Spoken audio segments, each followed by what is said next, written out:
DR Radio trives i disse dage og når med alle deres kanaler ud til millioner af lyttere hver uge. Med de digitale DAB-kanaler er det radiofoniske landskab åbnet endnu mere op og har givet de smalle genrer albuerum.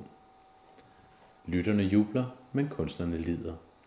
Der er langt fra betalingen på en landsdækkende FM-kanal til en marginal DAB-kanal. Du kender måske denne her. Men du kender næppe denne her.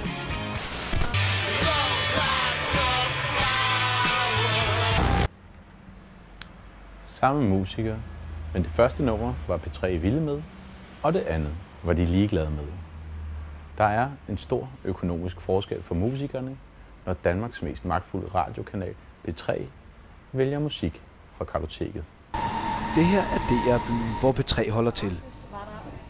Kanalen er i public service-aftalen forpligtet til at fremme dansk musik, men den musikpolitik, som P3 fører netop nu, er med til økonomisk at underminere vækstlaget i dansk musik.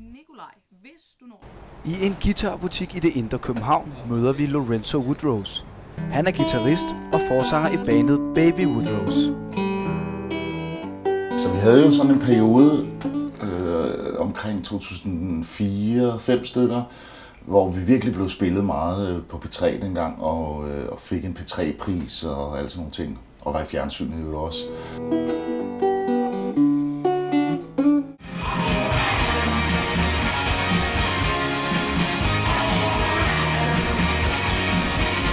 Men hvor er Baby Woodrose i dag? Det virker som om, at hele den scene, jeg er en del af, altså dansk undergrundsrock, er rykket fra P3 og hen på P6.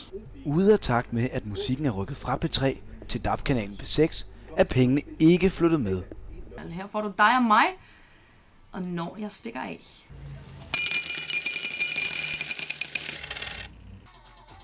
Mens P3 hælder 120 kroner i kassen hos bandet Dig og mig, har vi fulgt den skæve musik over på P6. På P6 er det i langt højere grad værterne, der er med til at bestemme, hvad de vil spille, og kunstnerne får 2,5 kroner for samme afspilning som på P3. Det er foreningen Koda, der forhandler med Danmarks Radio om, hvad musikken skal koste per minut.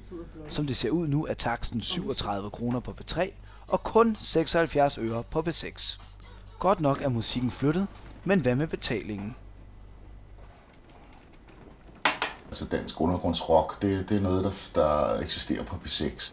Eneste problem er bare, at der er færre lyttere simpelthen, og at den kodeafregning, som mange musikere jo lever af i virkeligheden, er langt lavere på grund af det.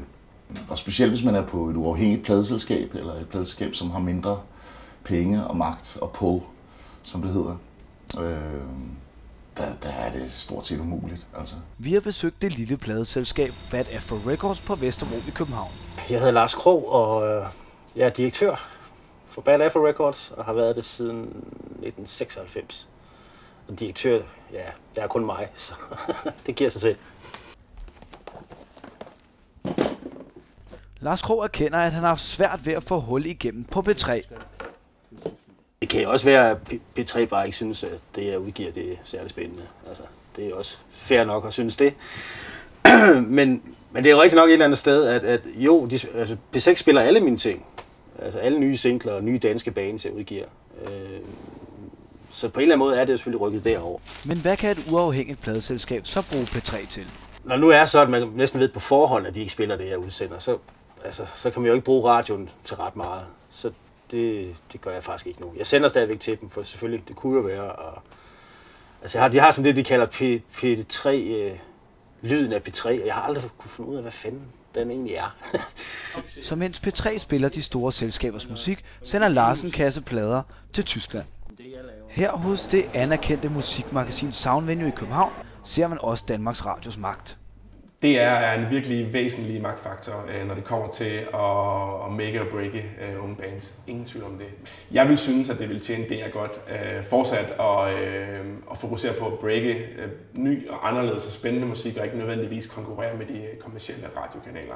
Og det synes jeg, de klarer udmærket nogle dage, og andre dage synes jeg, de halter lidt bagefter med deres public service forpligtelser, og hvad skal man sige, tørrer det af på deres nichekanaler, som, hvis vi skal være helt ærlige, ikke har ret mange lyttere.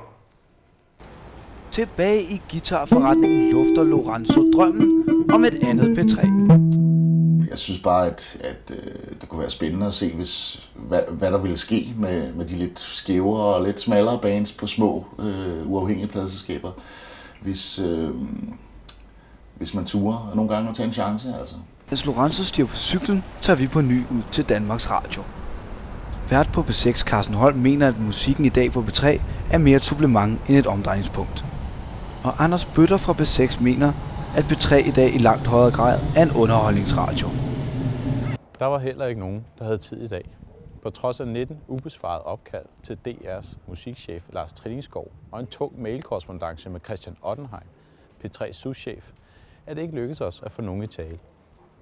Derfor smider jeg gerne 2,5 kroner i DR's ønskebrønd for de 3 minutter, I måske havde taget deres tid til det her indslag.